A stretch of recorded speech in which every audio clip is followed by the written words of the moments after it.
Tazz. Say Yo, hi, what's Tazz. up? Today, we are going to be talking about what Tazz wants to talk about, which is... I want to talk about the aesthetics in certain narrative that make a certain medium work, mainly genres. Alright. Alright, so the first thing I want to call to action is action genres. Action... Genres. God damn And it. what? First thing I want to call to action. Action genre. Oh, I didn't realize I said that. Dang. But what I'm going to do is be comparing two movies together and try to, I'm going to do one bad one and then one good one and just point out what they do bad and what they do good, pretty much. So the first thing I want to talk about is Ghost in the Shell, because I know that's pretty popular and that came out first, and I've seen that, recently, so it's fresh on my brain. Ghost in the Shell was in an adaptation, or American adaptation, to an anime called Ghost in the Shell. The resemblance there, but the Ghost in the Shell adaptation was probably the worst thing I've ever seen. Oh. First of all, I want to bring up that the transition, the transition between characters and scenes, were terrible. The first thing they messed up on is just when they're transitioning into a action scene into a meeting scene between the main character and then her boss that she talks to. They open it up with a scene of them just rushing and walking into a building, which just seemed very, very they just kind of made that up on the spot. Another kind of scene I want to bring up is at the end scene between the giant robot and the main character. They kind of had this drone capturing scene at the end where it just brings up to them just talking and then boom, automatic drone action, just this big robot destroying pretty much a small little building area that looks destroyed anyway. I mean, it's just terrible right there. That probably would only look good in animation film. Can you give me a quick plot synopsis of Ghost in the Shell? Because I have not seen it. Oh, I'm sorry. Okay, so the film follows a girl her name is Major, but she basically her human self. She used to be a human. Her human self died, and her brain is still in contact.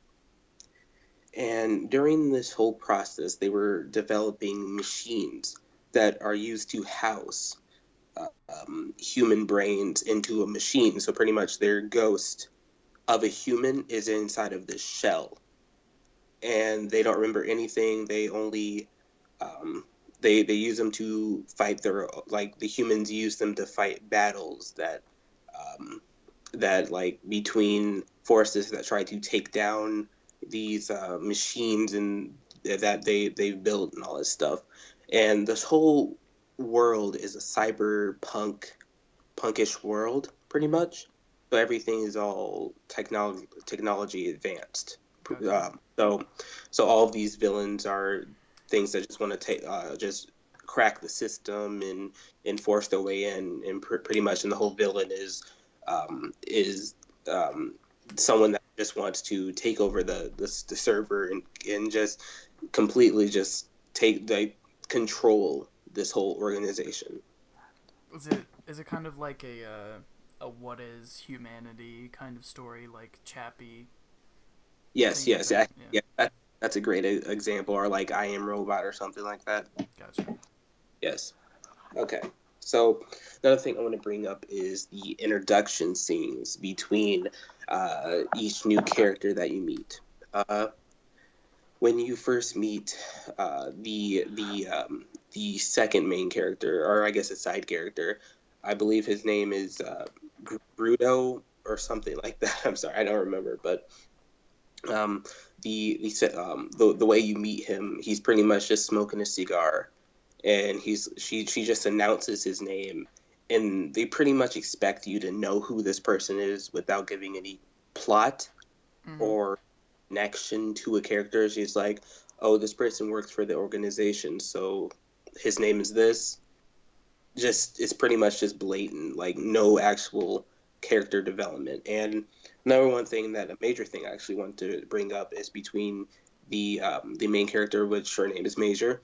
Mm-hmm. At the end, you find out that that her human self, the way they bring up just who her human self was is pretty much she going in or she goes into this random house and it happens to be her old mom, and she just looks at a picture and just like, oh, I remember now, without any freaking plot development at all. There's just like, oh, this is my mom now. But she just like storms out of the building and she doesn't even say like, oh, I know you or anything. Apparently they were supposed to give off this whole vibe that she was too emotional, but she can't have feelings, so it's pretty much just it's just an awkward walkout moment throughout the theater. I'm just like, what in the world? And then that also ties into my third thing that I want to talk about, which was plot convenience. Mm-hmm. In action, there it's really hard to bring out the plot convenience without it being convenient. Yeah. And the way they actually brought in the plot that the mom was actually her mom before she died. Again, it's with a picture, like legit. Like she looks at a picture. It's like, oh, this happens to be my mom that I randomly walked into this house. Just it's just like that. It's just I feel like they wanted just to make the story end quicker, you know. Mm-hmm. Uh-huh. So I don't get that. So that's pretty much the reasons why I like the whole action and plot development between Ghost in the Shell. It was terrible. Have you No. seen the anime for it? Yes. I've seen I've seen the movie, Yeah. which is a thing that between the Ghost in the Shell movie and anime is that there's two kind of anime shows. There's Ghost in the Shell movie, there's Ghost in the Shell standalone complex, and then there's also the Ghost in the Shell ride. They pretty much combined all three films into this mess of a movie, pretty much. So you got like three different things happening, and then you don't even know which one is they're like trying to carry out. but um, but yes, I've watched the movie and standalone complex. I haven't watched Rise yet, but I've read a little bit of the manga. Is it good? Yes, it is phenomenal. I suggest people watch that. Okay.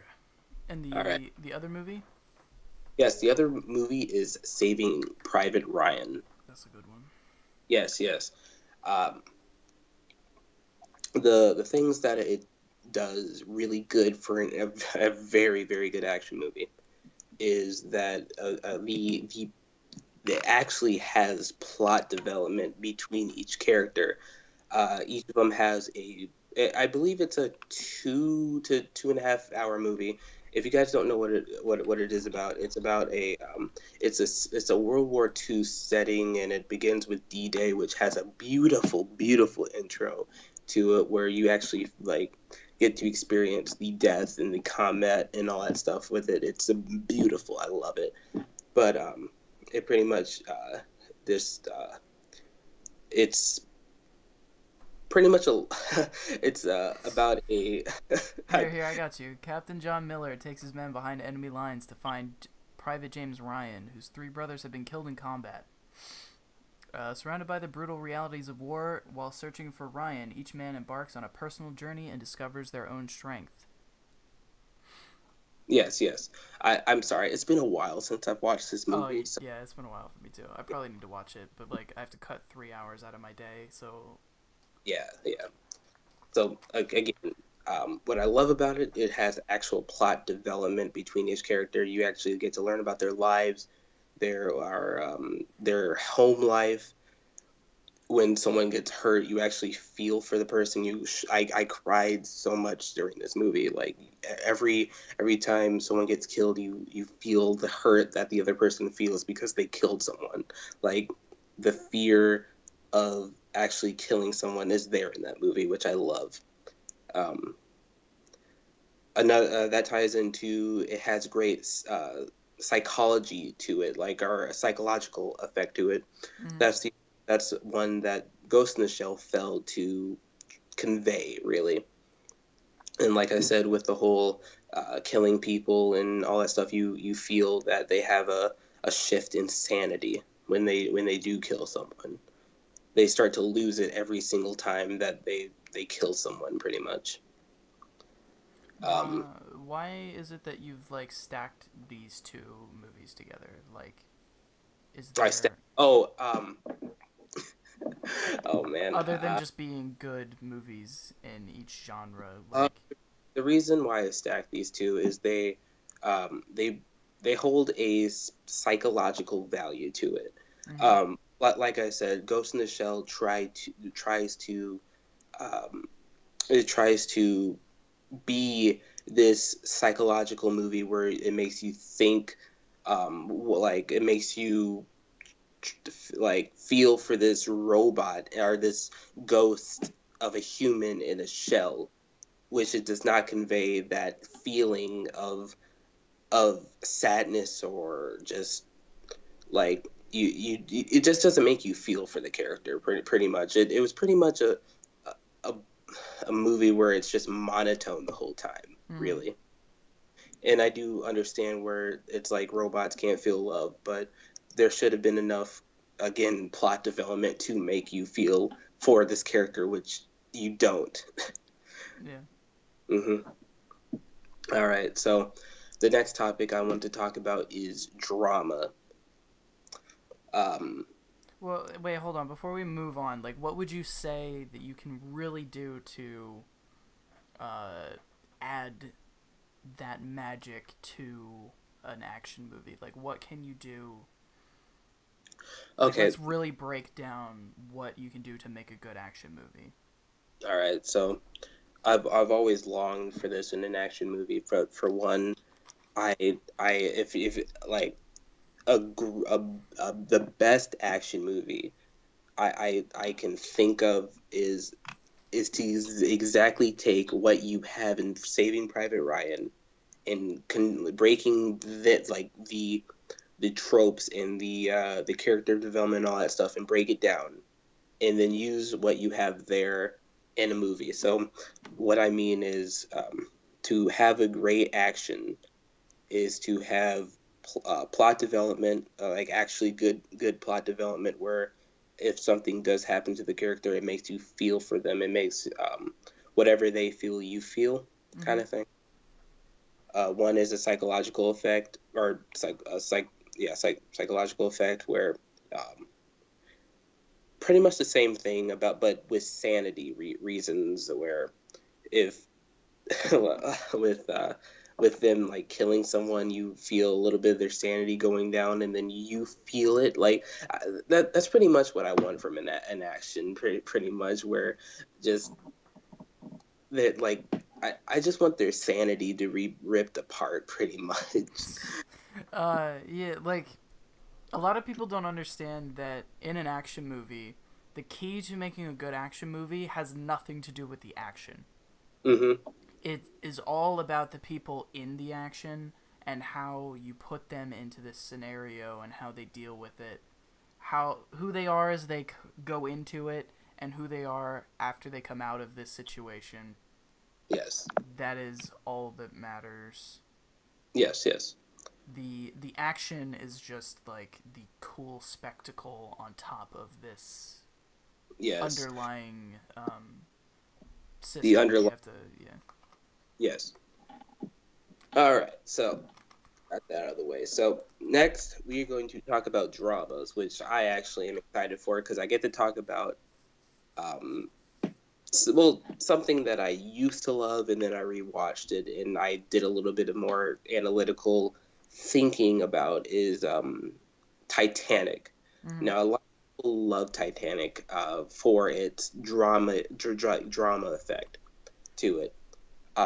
Once I watched it again, that whole 4 freaking hours, I think it was, I don't remember, but oh, actually, first, Titanic is about it. It's about star-crossed lovers, kind of like Romeo and Juliet. Um, let's see, it's about. Unfortunately, they both happen to be aboard an ill-fated ocean liner, which we all know as the Titanic. It struck an iceberg and it sank, and pretty much this whole. I don't even. Do you know if it's real or not? The RMS Titanic? No, no, no. I'm talking about the love story like that Oh, the happened. love story is not real. The Titanic is, though, obviously. Okay. Um, man. Okay, so basically, the only problem I really have with it is it brings too much comic relief into it. Mm-hmm. Um, Mostly between Jack and I believe her name is Rose. Is it Rose. Yep. Rose? Yes, Rose. Um, for a drama to work, it needs to be serious all the time. Or at least that's what I think. If there's any sort of comic relief to a drama, it loses that that drama effect to it. I'm not exactly sure that's 100% accurate. There's definitely a way that you can blend it with that. I personally think that the way I don't maybe it's more of a stylistic choice. The way the Titanic works is like this whole thing happens. They're falling in love on a boat. Things are happening. She doesn't want to be with her fiance, I think it is. Yes, yeah. And then just out of nowhere, Titanic. Like, it's just sinking. My biggest problem with this movie is that it puts these two different stories and just crams them in together so ham-fistedly. It's like, okay, there's this love story going on, blah, blah, blah. Oh, shit, now they're on a sinking boat. It's like, okay, but why, Really? though? I honestly thought that was like one of the better moments because it kind of I thought it signified like a love story ending sort of thing. Like it. I mean, I guess you could see that symbolically, but at the same time, in the story, there is no love story ending. You know, it's just starting. yeah. All right. I see. I see. Or, Oh, oh yeah. no, actually, it's more like this is their maiden voyage of love, and it comes to an end, just like the Titanic. Mm-hmm. But at the same time, I think it's a really poor way to handle a tragedy like the Titanic. It's kind of disgusting in a way, you know. It's like, oh, let's put this cack-handed love story onto a well-known tragedy. It's pretty much a adultering too, isn't it? It's what? Sorry, you cut out. It's pretty much adultering. Yeah. It's. Yeah. I do not like this movie. Yeah. Man, and shoot, we could talk about that for a while. But another thing that we were going to compare it to was 500 Days of Summer, and you were going to talk about that, right? Yeah. 500 Days of Summer is a romance story that stars Joseph Gordon-Levitt and Zooey Deschanel.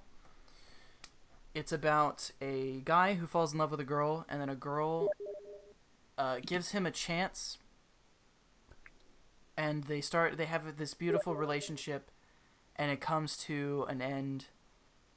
She just doesn't feel it anymore and leaves. And then he's broken up about it, and then they meet up, they see each other. I can't really spoil too much of it, but it's very good. I highly recommend it. What really makes it work for me is the the character that Joseph Gordon-Levitt plays, he gets put through the ringer. Like, he has to deal with this girl who doesn't love him, and he has to come to terms with this relationship that'll never work out, and he has to move on. Meanwhile, like, he doesn't really see that his relationship was falling apart towards the end, and the signs were all there from the beginning. Mm-hmm. All right, I see. Sort of like a love that you kind of force yourself into, but you're not into it anymore, so you're just faking it, sort of thing.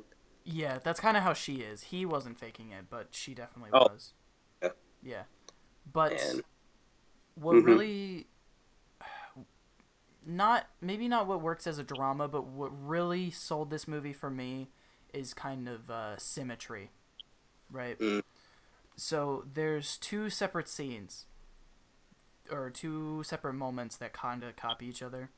There's one moment in the beginning where he's talking about how much he loves her.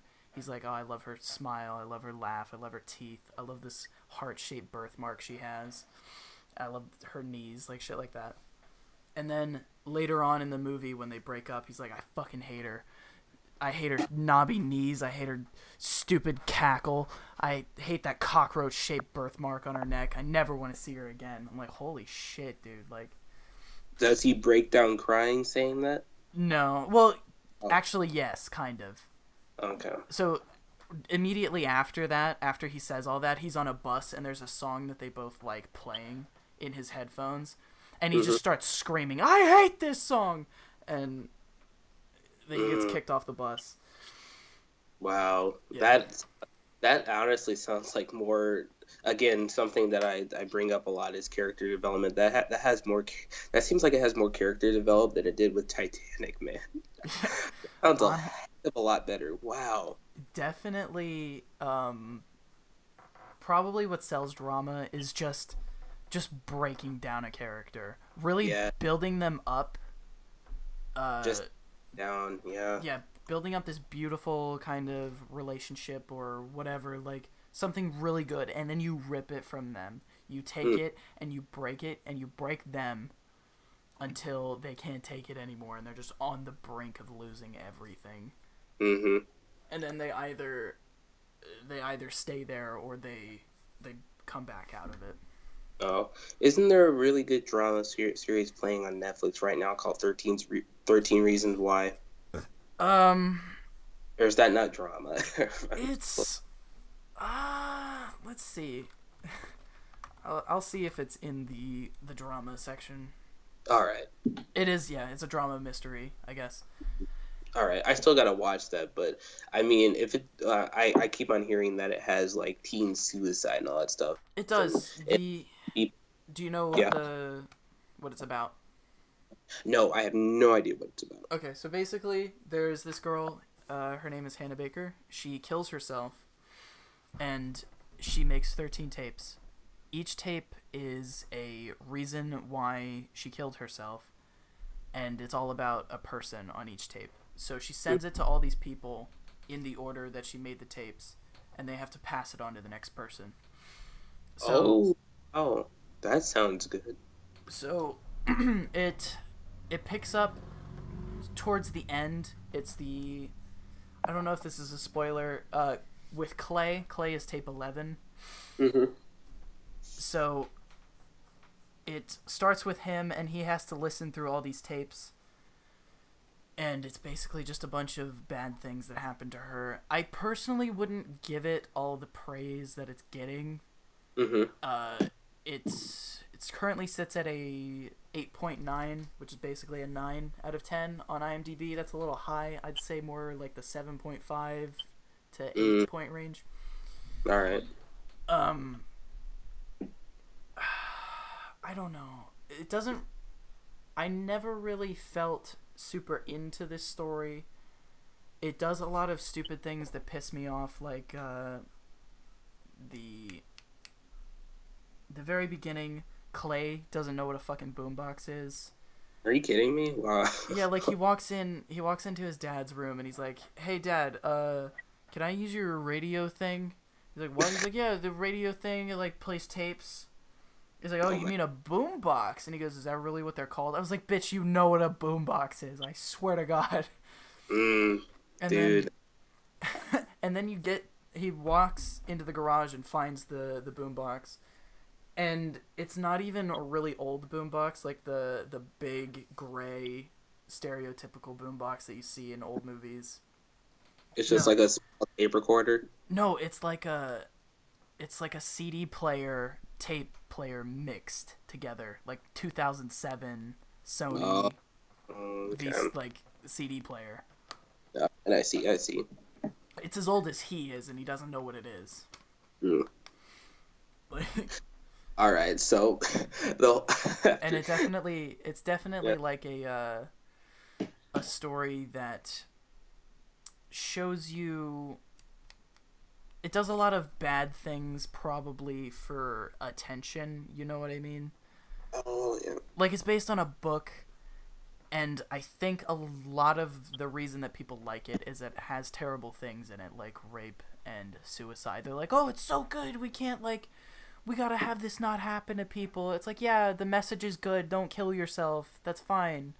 But like, let's look at this work as a critical piece. Like, the message is fine, good, whatever. I don't actually care how good the message is. It doesn't matter to the quality of the work. And it just bugs me how people are like, oh, but the message is good. It's like, yes, but like, it has a lot of stupid things in it. Clay's tape shouldn't even really exist, and she says that. She's like, oh no, you're a nice guy. You don't really deserve to be on these tapes. I was like, okay, then why did you make him on the tapes? And also, why did you put him like second to last? Maybe just for I don't know. Maybe just because the show needed another 2 episodes. It needed a whole build up where he's like, oh, why do I deserve to be on these tapes? I didn't do anything. I think it's episode 7 where it's Zach's tape. It's really dumb. He thinks that it's his tape. Clay, he thinks that it's his tape, and he's like, oh, I didn't do all these things. But the camera work is constantly focused on Zach, so you know for a fact that it's not Clay. It never... It tricks him, but it doesn't trick me, who is the person watching it and matters. Man, this is something... I gotta watch this for myself to see it, like... How, like, just to form my own opinion, but just to see how it works. That sounds very interesting. Yeah. It's good. I would never say it's bad, but it's definitely overrated. All right, I see. Well, to veering off from the subject at hand, the synopsis for drama is just to break down the character into just break them down into a little heap, so then they ruin them. Yeah, ruin them. All right, to bring this up a little bit, we're going to talk about comedy now. Like, the last thing is comedy. Yeah, it's good to put drama in the middle, because we just, break your characters. Fuck them until they cry. Now we got to bring it up. Yeah. I'm going to talk about something I really hate, and apparently I love talking about things I hate. Apparently I do. I feel. There's a lot more to say about a thing you hate than something you like. Because it's like, oh, this thing doesn't work. This thing doesn't work. Oh, I hate this. But it's like, oh, no, it's good. The movie I'm going to bring up is called 50 First Dates. Yep. If you have not seen it, and I'm going to do something I failed to do for the last 2 genres, is talk about who's in the film, because I didn't do that.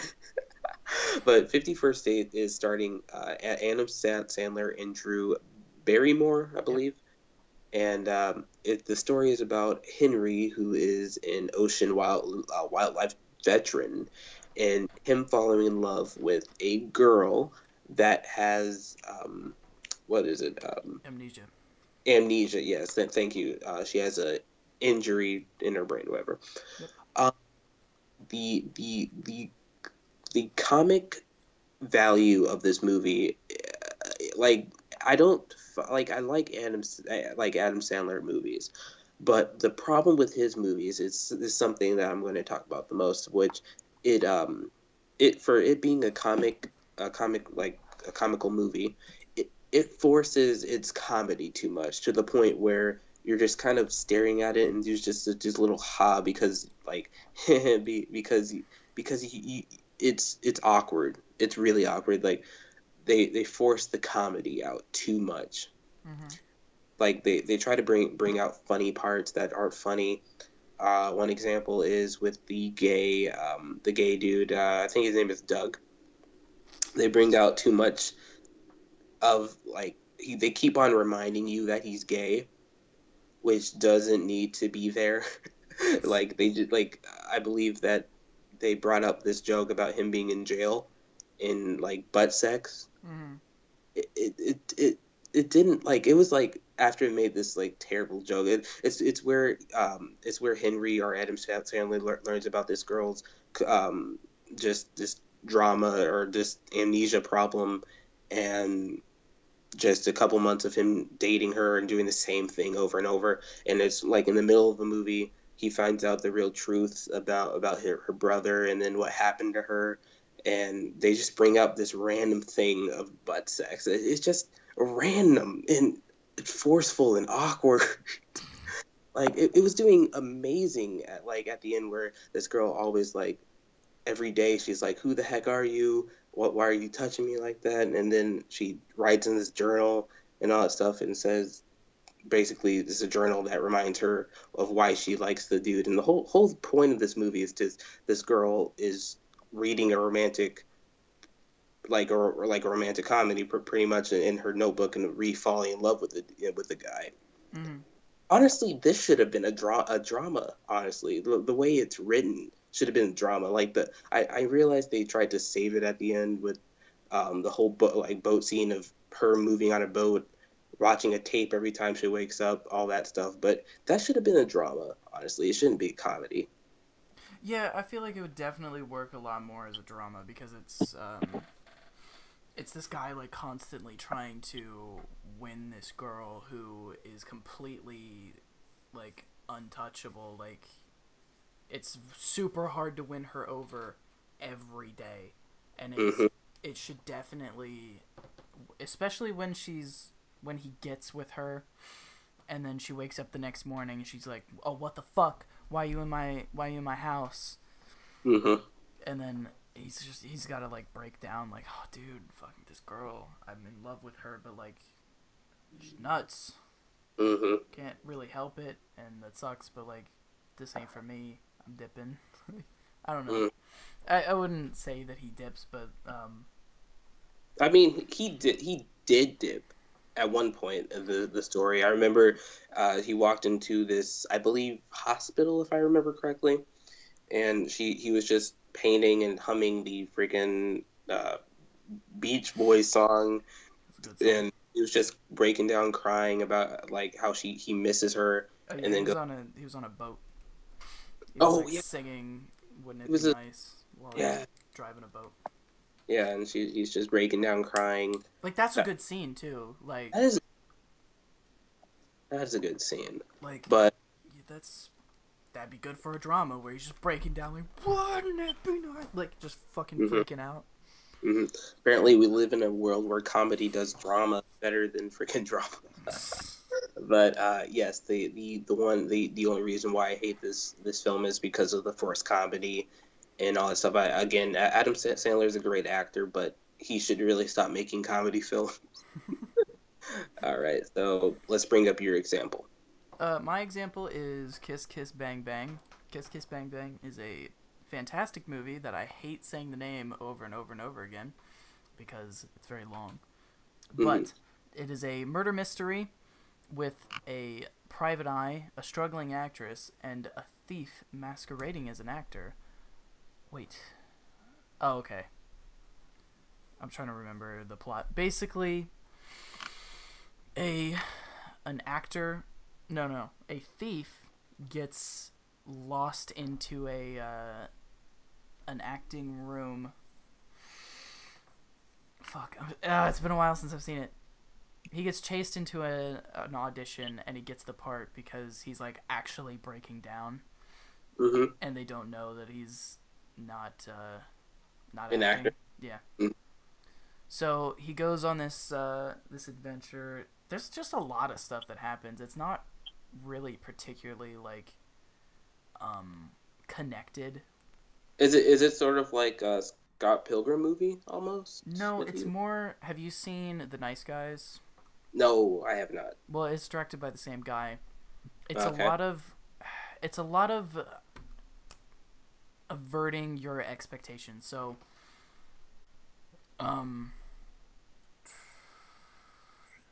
there's two characters. There's Robert Downey Jr. and Val Kilmer. Robert Downey Jr. is the thief who is pretending to be an actor. Val Kilmer is Gay Perry, who is a gay man and a private investigator, I think. Yep. Yeah. And they basically go on an adventure and they just insult each other. It's just a lot of them fighting and bickering. It's really funny. It's hard to explain why it's so good. I'm trying to remember. I said I didn't know Robert Downey would play it in here. Wow, that's cool. Yeah, I really recommend this movie. Oh, there's this scene. Fuck. I don't even know. Oh. There's a scene where he's interrogating a guy with a revolver. Like, he puts one bullet in, and he's like, "Oh, give me some information," and then he shoots him on the first shot, and he's like, "Oh shit, I didn't mean to do that." He's like, "What? Why'd you put a fucking bullet in the gun if you weren't gonna do that?" He's like, "Wait, you don't put bullets in when you do that?" He's like, "No, you just make them think you're gonna shoot them." Oh, this is amazing. And there's a different scene. Robert Downey Jr. is getting his balls like zapped, and Val Kilmer has like a gun in his underwear, and he like reaches into his pants and shoots the guy out of his dick. He's like, "You got a gun in your dick?" He's like, "No, I have a gun in my pants." He's, "Oh no!" He's like, "Is that like a? I didn't know if that was like a thing that gay people could do." He's like, "You're a fucking idiot." What sort of like things about comedy like works with it? You definitely need to subvert people's expectations. You want to start like doing something and then flip it like right away. Sort of like they did with what's it called? What's the movie that played last year with freaking I can't even think of it. It's the two black dudes, Dwayne Johnson and Central Intelligence. Yes. I went to go see that with my brother. I don't remember like a whole plot of it, but shoot, that was funny. Was it? Yeah, I don't know. I don't feel. I feel like I probably wouldn't find it funny. You have to do a lot of parody of the genre. Shane Black does this really well. There's a scene in The Nice Guys where, what's his name? Ryan Gosling is trying to break into a place, and he punches a window open, and he's like, "All right, I'm in." And then he looks at his hand, and his hand's completely covered in blood. He's cut his entire hand, his wrist is slit open. He's like, "Oh shit," and he fucking passes out right there. And you know, with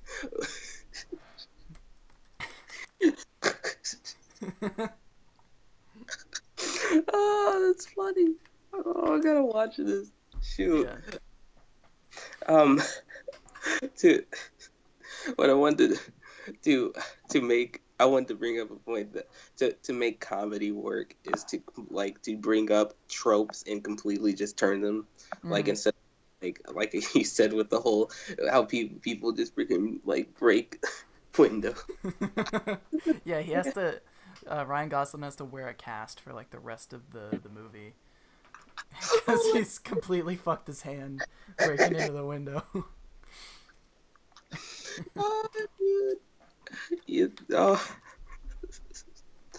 Oh yes, comedy. I love comedy. the only way to change it is just to take tropes and then to completely turn them, like, just turn them around as soon as you can. Just you got to make something, like, you got to just make something up, like, or just again, just take a trope and just Yeah. redo it. Yeah. You know the trope where like doors get slammed in your face, like when people are angry and you're like trying to apologize at the door and they just slam it in your face. Mm-hmm. So Robert Downey Jr. in this movie is trying to do that, and he puts his finger or like his hand in the door, and she shuts it real fast. It cuts off his pinky.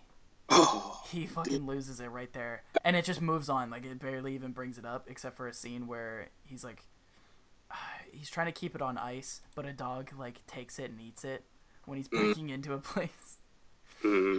dude, I gotta watch this movie. It's really funny. I recommend 10 Mm-hmm. out of 10. It's a good 8 out of 10 actually. Like it's good. Mm-hmm. Well, that's all the three genres that I wanted to cover today. So I'm pretty much done with my whole section. We could Let's let's talk about something else. we could try to do another genre on the fly. All right. I can cut this bit out if we're like researching. Shoot. All right. What other genres even are there? Let me look up movie genres. Most Shoot. populated by genre. Shoot, I want to try doing one off the fly. Just we can do horror movie. Oh, horror, yeah, that's a good one. Shoot, I have ones that. Shoot, do you have any horrors that you hate? Oh, fuck yeah, dude. I could Dude. talk about horror movies all day, dude. Like, a lot. Shoot, I have one I can just talk off the fly right now. Shoot, that I love really. Oh, there's a lot. Yeah, dude, I got it right now. First movie, Sinister. Sinister is a pretty good movie. It's good for the most part. It does a lot of things right, but also at the very end completely fucks the whole movie. It's just awful. Basically, it's this guy, he moves into a new house, and there have been a lot of murders there, or a lot of people that live there that got murdered when they moved away or whatever. It's this guy, his name's Bagul? Bagul. Yeah, hold on, let me look up the movie. Ethan Hawke. Washed up true crime writer Ellison Oswalt finds a box of Super 8 horror movies that suggest the murder he is currently researching is the work of a serial killer whose work dates back to the 1960s. Basically, it's this monster demon thing named Bagul, and it's just kind of psychologically breaking down the characters, well, the main character for the whole movie, and then right at the end, it's just Bagul like fucking around. The daughter like murders her whole family, and the worst thing you can possibly do in a horror movie that will it'll change whatever score I've given the movie to a 0, guaranteed. If you do a fourth wall jump scare, you're done. You are fucking out. Didn't they do that with Gremlins? I don't even... I'm not sure, but that's not even like a horror movie. That doesn't really count for me. Oh yeah, that's more of like a family Christmas movie type thing. Family movie, dude. I heard people that get scared on that movie. Shoot. I mean, it's kind of a horror movie, but I wouldn't really like count that. It's not 100% intended to scare. But there's a scene. Fuck. I'm pretty sure it's at the end of the movie where Bagul just fucking jumps at you. Oh, damn it. I'm trying to remember. It's been a while since I've seen the movie, but it's just a lot of, like, jumping at the camera, and it's not being out of character. Though, yeah, those get annoying quickly. Or when the monster's just fucking around, and it's not in view of the main character. Oh my god, it pisses me off. I don't want to be reminded that I'm watching a movie. I want these people to be scared. Just jumping at the screen will not do shit. It'll piss me off. It'll do that, but it's not gonna scare me. Shoot, the one I want to talk about is freaking Saw. The Saw movie. Saw is a special kind of demon. Here's the thing. I don't give a crap about the plot. Like, the plot does nothing for me. Like, this could easily be one of the movies I hate, but just because of the aesthetics of the death and the freaking, like, I love the death scenes in each one of the Saws, which you can call me psychopath, I don't really care. But that just does it for me. It like the last film that they made. I think it's the third one. I think, or the fourth, or whatever one. It could be the fifth, whatever. The one the one death scene at the end. Oh my gosh, I loved it when she was stupid and she got her hand. She was trying to get a key. She could have easily just put one hand in it and keep the freaking flaps open and get the key, but she didn't because she's stupid. But Just the aesthetics of the death just makes me love Saw. Like all of the Saw movies, really. They definitely have a so bad that it's good quality, except for the first two. The first two movies are actually genuinely good movies. Oh yeah, yeah. And everything after that is fucking awful, and it's beautiful. It's beautiful. My favorite moment in all of Saw is when Jigsaw's wife gets a fucking abortion, like, accidentally. When her baby just fucking dies to a door. Like, oh my god. It's just, I was watching it, and this fucking guy runs out of this room, slams this door into this woman, and she's like, holy shit. I just started fucking laughing. I don't know why, it's awful. It's so awful, it's good, and I gotta give you credit for that. Oh my god. It could honestly be like a comedy or something. I know they tried to do a parody of it of Scary Movie. I think they tried to do a couple parodies of that, but it just didn't work because the movie itself is a freaking parody, and I love it. Yeah, the worst thing you can do is jump scares, reminding me that I'm in the audience. I don't know. I'm trying to think of what makes a horror movie work. Honestly, one of the best horror movies I probably seen is probably the oh gosh, what was it called? What's the one? The kids like, I see dead people or whatever. The Sixth Sense. Oh really? Was it The Sixth Sense? Yeah. Oh, shoot! Then that one. How'd you not know that? I've seen so many horror movies. They just all seem to just merge together. I'm trying to... Yeah, but maybe I'm thinking of The Ring. Oh, The Ring? I don't like The Ring. I don't know why. It's just incredibly boring. Oh, or like The Silence of the Lamb, which I That's heard a good that was... movie. I wouldn't even really count that as like as a horror movie, to be honest. It Follows. It Follows is really good. It has this good... It has a lot of stupid things in it. I wouldn't say it's great. It definitely deserves the 7 it has right now. But it's... Oh, Jesus Christ. It's got an interesting villain, and it's a good, like, slow crawl at you. There's no jump scares. It's just movement towards you, and it's this persisting fear. Do you know what it's about? Nope. Okay, so basically there is this monster that follows you. It just walks at you. The way you get rid of it is you have sex with another person, and it passes on to them. They have sex with somebody, it passes on to that person, blah, blah, blah, blah, blah. Once the person that has it dies, it goes to the person that gave it to them, and it like goes all the way back until there's nobody left, I guess. So you just keep passing it on, and this monster walks at you, and when it catches you, it fucks you till you die. Oh. Yeah. What? It just fucking rapes you until your legs break or you drown. Like, it'll fill you with water. What is this movie called? I gotta watch this. It Follows. Oh, It Follows. Yeah. Wow. It's an interesting movie. It's just like constant. It's it's definitely good when a movie is slow.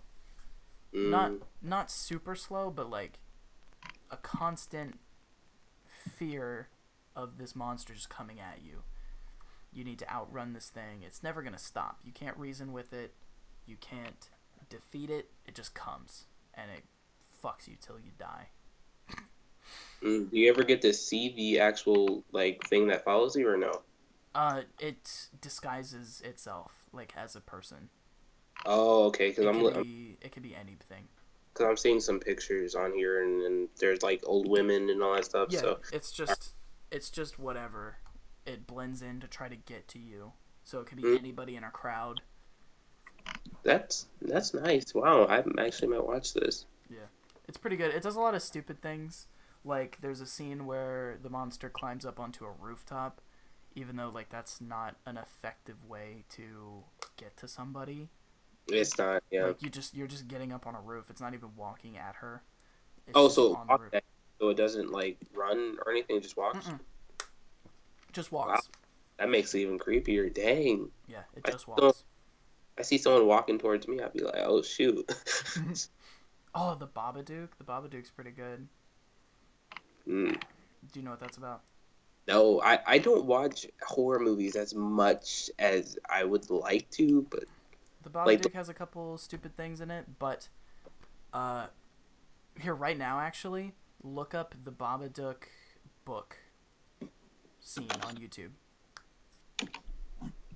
It has this scene where it's just okay. So basically, there's this mother and her son. Her son is the most autistic little kid you've ever fucking met. He's got serious issues. He just breaks shit. He drives this mother insane. And there's this monster. It's called the Babadook. I don't really know what he does. He just kind of kills people, I guess. oh, I'm looking at photos. I'm not gonna watch the actual like thing, but No, you should. It's oh shoot. there's this book scene, right, where Yeah, see, it's just this pop-up book. You're flipping through it. It's actually genuinely terrifying when you watch it. I don't know what it is about it, but it has this creepy, childlike. Oh fuck! I can't even describe it really. I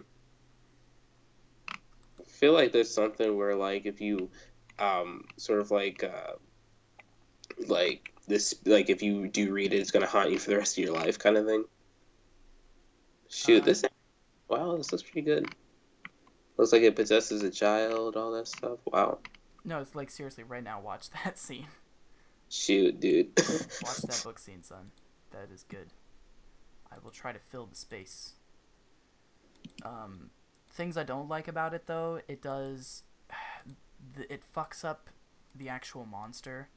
I'm watching it as you talk. You can talk. Yeah.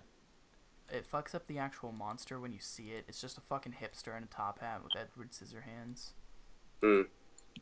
But, like, in the book, he's fucking terrifying.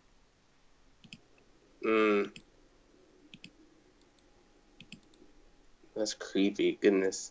Right? That shit'll fuck you up, son. Oh, I see. There's oh. What? Nothing.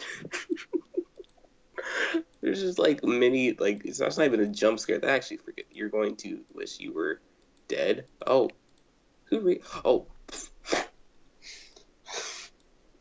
What? All right, that actually scared me. Right? Dude, it's fucking terrifying. I don't know what it is about it. I really want to try to break it down. I'm trying to take a screenshot of the Babadook so I can send you this fucking hipster in a top hat. I mean, I see what he looks like. He looks like Edward Scissorhands, honestly. It's the worst thing to happen in that fucking movie, I swear to God. Just like seeing him, I'm like, oh, please stop. If anyone wants to follow this, you can go ahead and do so. I'll put a link or maybe I'll try to remember to put a link to that video. Can you send that to me, actually? The video link, so I remember. Yeah, sure.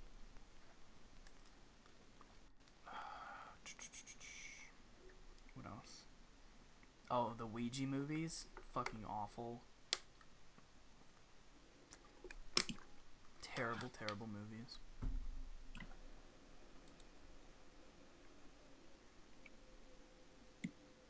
Oh, the Resident Evil movies, they're fucking atrocious. I'm glad I haven't watched that because that sounds freaking terrible. They are almost so bad that it's good. Yeah. It might be the kind of movie that you should watch with friends so that you can make fun of it. Mm-hmm. But it's just, oh god. Oh, the Silent Hill movies. I want to see those. They're stuff of legends, I hear.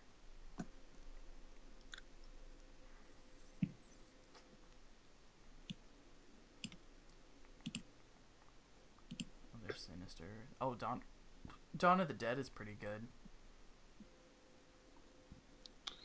Dawn of the Dead. Basically, a bunch of zombies break out, and these people have to stay in a mall. You know, I haven't seen like a good zombie film. I've always I haven't seen a really. Shaun of the Dead. Shaun of the Dead is really good. Oh, fuck! In the comedy section, I totally forgot to bring up Edgar Wright movies. They are so good. Edgar Wright is the leading man in comedy movies, hands down. He's got Shaun of the Dead, At World's End, fucking Hot Fuzz, the Scott Pilgrim movie, which I haven't actually seen, but I want to. He's a very good director in that. It's a lot of visual comedy, which is what you want.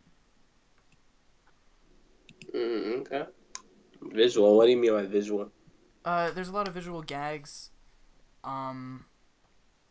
There's this scene where I can't think of his name. The main character of Shaun of the Dead, he's trying to turn on the power in this pub, and there's zombies outside this window. So he turns on the power, he turns around, he turns it back off, he turns it back on, he looks back, he turns it off, and then he goes over to where the zombies, like where the window is, and he pulls the shade down and walks away.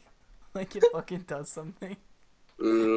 It's so funny.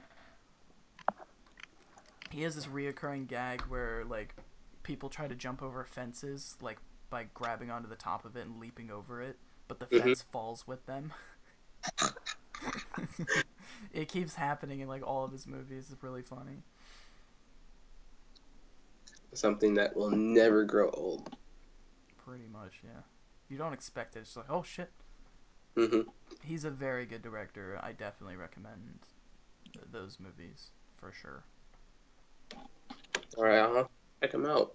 It sounds pretty good. So Shaun of the Dead, right? Shaun of the Dead, Hot Fuzz. Yeah, just start with those. All right. Oh, you sent me that link. All right, cool. Yeah. All right, dude. I think that's a wrap. I think that's a wrap. I really have to use the bathroom, dude. All right. Say your goodbyes quick, and then we can wrap this shit up. My name is Tazz. Follow my YouTube in the description below, and my Patreon and all that stuff. I know he's gonna link it, right? Yep. Right. Same thing for me. You got Twitter, Tazz? I think you do. If you want to follow me, it is Tazz Animu, I believe. I know it's a weeb name. Don't laugh at me. Oh, they will laugh at you, and I will encourage it. Oh dear. Tazz Animu. Yep, I will put that in the description. All right. Pleasure being with you. I'll definitely have you back on again. Awesome. Thank you. It was fun being on here. Yep. Signing off. Off.